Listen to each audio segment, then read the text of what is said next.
क्रिस्त में मेरे प्यारे भाई और बहनों और बच्चों, 8 मई को हम अपने धर्म प्रांत में कृपाओं की माता मरियम के त्योहार मनाते हैं।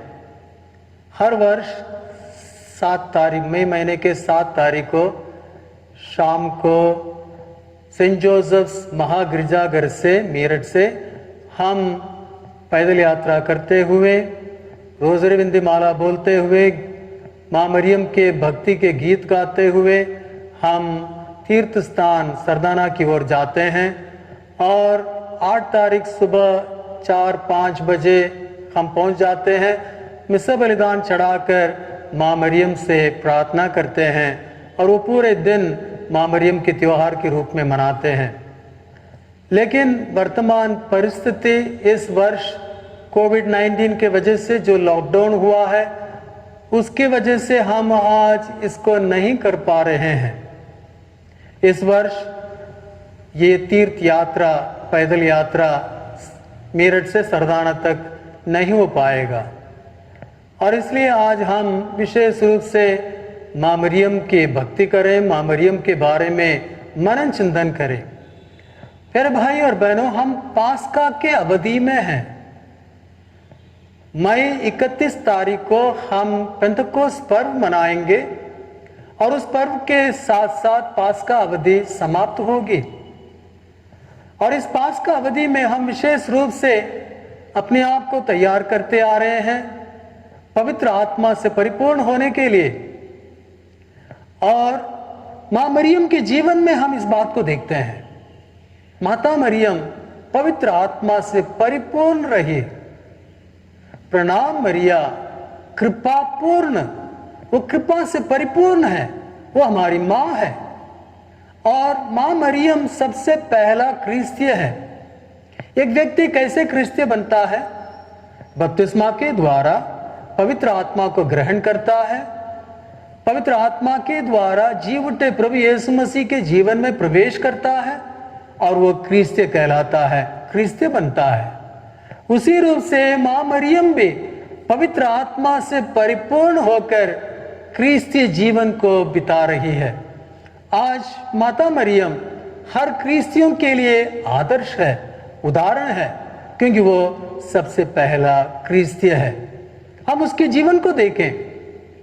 माता मरियम दूत संदेश के समय पवित्र आत्मा से परिपूर्ण हुई।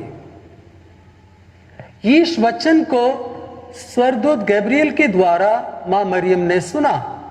जैसे वो यीश वचन को सुना, पवित्र आत्मा उसके ऊपर उतर आया और वो पवित्र आत्मा के वश में आ गई, पवित्र आत्मा से परिपूर्ण हो गई। यीश वचन सुनने से हम पवित्र आत्मा ग्रहण करते हैं।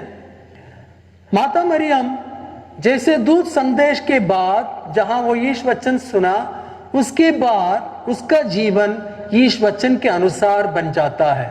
इसलिए वो कहती है, मैं प्रभु की दासी हूं, आपका कथन मुझ में पूरा हो जाए, आपका वचन मुझ में पूरा हो जाए। तो उस समय से माता मरियम का जीवन यीश वचन के अनुसार का जीवन बन जाता है और माँ मरियम यीश वचन के रिश्ते में जुड़ जाती है।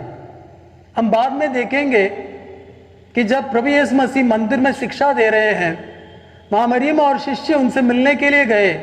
किसी ने उनको देखा ये सोचते हुए कि ये उसकी माँ है जिसने उसे जन्म दिया है। जाकर प्रभु से कहने लगे, आपकी माँ और आपके भाई, आपके बहन आपके इंतजार कर रहे हैं बाहर। तो प्रभु ने क्या कहा? कौन है मेरी माँ, कौन है मेरी बहन, कौन है मेरे भाई?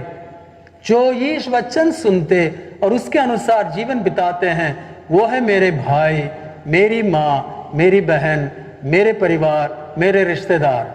तो यानी प्रभु वहां स्पष्ट कर देते हैं, माँ मरियम प्रभु यीशु मसीह की माँ बेथलेहम गौशाला में जन्म देने से नहीं, बल्कि यीश वचन सुनने से, उस वचन के रिश्ते में वो प्रभु की माँ बन जाती है।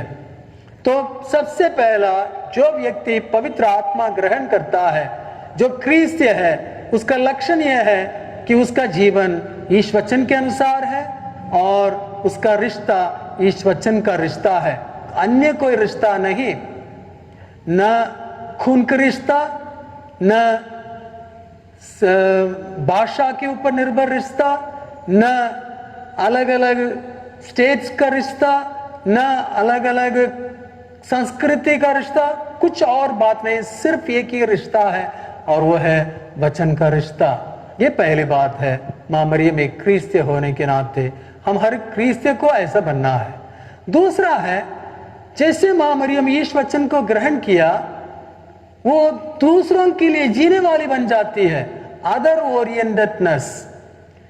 हम देखते हैं माँ मरियम दूत संदेश पाने के बाद तुरंत अपनी परवाह नहीं करती है, अपनी चिंता नहीं करती है, अपनी जरूरतों को नहीं देखती है, लेकिन एलिजाबेथ की जरूरत को देखती है।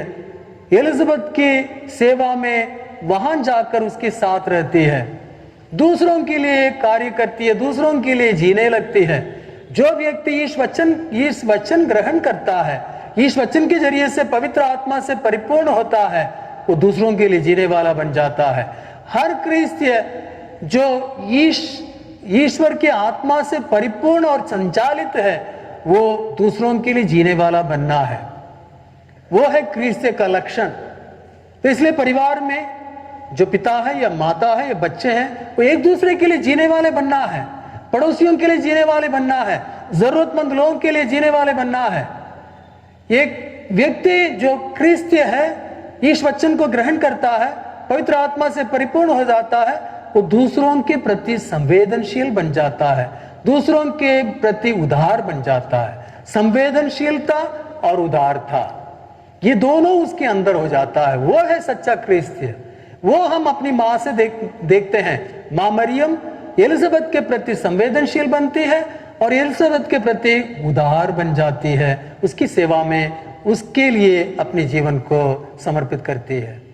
तीसरा लक्षण हम माँ मरियम में देखते हैं, जो व्यक्ति इस वचन को ग्रहण करता है, जो व्यक्ति आत्मा से परिपूर्ण होता है, वो अपने जीवन के हर क्षण, हर समय, हर परिस्थिति में, भला बुरा दोनों परिस्थिति में ईश्वर की स्तुति करता है, ईश्वर को धन्यवाद देता है।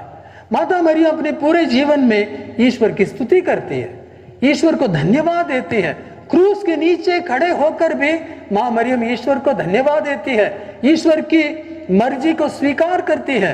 तो जो व्यक्ति सच्चा क्रिस्तीय है, माँ मरियम जैसा क्रिस्तीय है, ईश वचन से भरा हुआ है, ईश्वर की आत्मा से परिपूर्ण है, वो अपने जीवन के हर बात के लिए, हर परिस्थिति के लिए, हर घटना के लिए, भला हो या बुरा है, दोनों के लिए ईश्वर की स्तुति करता है और ईश्वर को धन्यवाद देता है। चौथा है आनंदमय जीवन। जो ईश वचन ग्रहण करता है, आत्मा से परिपूर्ण हो जाता है, वो आनंदित रहता है। माँ मरियम कहती है, मेरी आत्मा प्रभु का गुणगान करती है, वो प्रभु में आनंद मनाती है। तो आनंद का जीवन है, क्योंकि आनंद का स्रोत ईश्वर हमारे अंदर रहते हैं। जब आत्मा ग्रहण करते हैं, इस वचन को हम सुनते हैं, उसके अनुसार जीवन बिताते हैं, ईश्वर हम में निवास करता है और ईश्वर आनंद का स्रोत है और इसलिए हम आनंदमय बन जाते हैं। हर क्रिस्तीय के जीवन आनंदमय बन जाता है। इसलिए संत पापा फ्रांसिस कहते हैं, a gloomy Christian is a contradiction, यानी एक क्रिस्तीय जो उदास है वो क्रिस्तीय नहीं है। आज माँ मरियम हमारे लिए एक ज्वलंत आदर्श है। जब हम अपने आप को पवित्र आत्मा ग्रहण करने के लिए पेंतकोस्त के दिन के लिए तैयार कर रहे हैं, पवित्र आत्मा से परिपूर्ण होने के लिए, ईश वचन सुनकर आत्मा से परिपूर्ण, आत्मा से संचालित बनकर माँ मरियम जैसा क्रिस्तीय बनने के लिए कोशिश कर रहे हैं, तो हमारा जीवन माँ मरियम के जीवन जैसा बनना है। कृपाओं की माता के त्योहार हम मना रहे हैं 8 तारीख को। उस माँ से हम प्रार्थना करें, वो अपने असीम दया से, जैसे उसका जीवन एक ईश वचन के अनुसार था, ईश वचन के रिश्ता का जीवन था और उसका जीवन दूसरों के लिए जीने वाला जीवन था, संवेदनशील और उदार दूसरों के प्रति थी और उसका जीवन हर वक्त, हर क्षण धन्यवाद और स्तुति का जीवन था ईश्वर के। और उसका जीवन आनंदमय जीवन था, वैसा हमारा जीवन बनने के लिए आइए हम कृपाओं की माता जो हमारे धर्म प्रांत के संरक्षिका है उससे हम प्रार्थना करें।